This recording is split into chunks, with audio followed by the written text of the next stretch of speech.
Well, check it out. We're back, and we're going to talk about virtualized storage. Let's dig right in. So first off, virtualized storage or storage virtualization. Either way you cut it, it's a technological concept developed within the past few decades. Now, it enables organizations to remove the traditional boundaries of physical storage devices by abstracting the disks and drives and presenting them as a single, centralized pool of stored capacity. Virtualization, just like we were talking before. Now, storage virtualization software will identify the amount of storage capacity available across the physical storage components. It'll compile it and then provides it to the applications to be used. Sounds good. So, how does it work? Well, historically, each individual application being used by a business required its own dedicated hardware. You know this, but you got to think about print servers as well, email servers, all of those.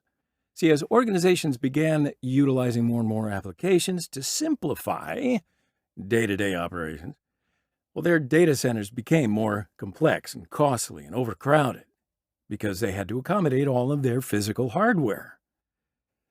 So in order to address all of these challenges as well as the future, IBM created the first concept of virtualization in the mainframe world.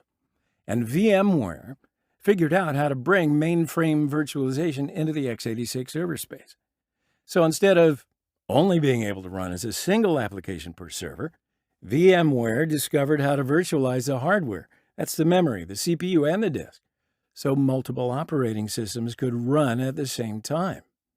So they created a layer called a hypervisor, and this divides up those physical resources, virtualizes them, and carves off a piece for each guest operating system. That is, the virtual machine. We know it today as a VM. So this hypervisor concept enabled organizations to use more affordable and common x86 servers to run multiple applications at once on just a single piece of hardware. But what it didn't provide was a way to share storage resources and the applications themselves, of course, across multiple servers. So applications became siloed within their hardware, and if the server failed, the data and applications would go offline. So, in order to prevent such downtime events, hypervisors developed features such as VMware's vMotion and fault tolerance. These features allow data and applications to be migrated from one server to another, but require a shared storage network to operate. You see where we're going. So this shared storage introduced the concept of high availability to help reduce the likelihood of downtime events impacting business productivity and, ding, ding, ding, revenue. To achieve high availability and leverage the advanced hypervisor features introduced by the likes of VMware, specialist storage hardware such as physical SANs and NAS devices were utilized. Over time, these dedicated components have also been virtualized and incorporated in the same x86 servers running the hypervisor. This virtualization concept is known as a virtual SAN. Now, you think there'd be some benefits to virtualized storage? But of course, making the switch from a legacy data storage infrastructure to a virtualized storage architecture delivers several benefits to organizations, which include simplicity. So one of the main advantages of transitioning from traditional data storage infrastructure to a virtualized storage model would be the ability to massively simplify your IT environment. Making the switch to virtualized storage eliminates the complexities in the data center by reducing the amount of hardware needed to run applications. Traditional data storage models require separate servers for individual applications, whereas storage virtualization enables those same applications to be run from one or a greatly reduced number of servers. And of course, there's cost, which is another key benefit of storage virtualization. The traditional data center required many more servers and therefore a far more complex infrastructure and network, greatly increasing upfront expense and also costs to maintain over time. Virtualized storage reduces both CAPEX and OPEX costs, requiring far fewer resources. That would be the hardware, the physical space, the operating expense, IT support, etc., etc. So it's lightweight. It's essentially requires a lot less of everything, right? Making it significantly more affordable. Now, of course, the old methodologies of traditional siloed applications and data storage have been well and truly left behind.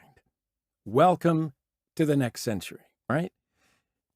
Transitioning to storage virtualization opens up huge new opportunities for organizations to take advantage of the latest developments in virtualization, software-defined technologies, and hyperconvergence. Yeah, we're going there. An edge computing environment can be classified as any IT site located outside the data center or cloud, right? You know that.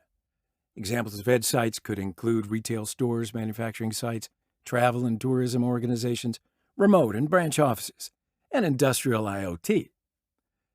These environments often face several unique challenges, such as limited on-site IT support, finite physical space, and restricted budgets, because they often have many sites to manage. Storage virtualization isn't just an option for edge computing environments. It's become a necessity. See, edge organizations are commonly located in remote places and often have tens, hundreds, or even thousands of sites to maintain.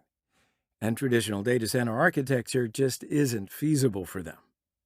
They need lightweight, simple IT that can be managed centrally and doesn't require constant maintenance.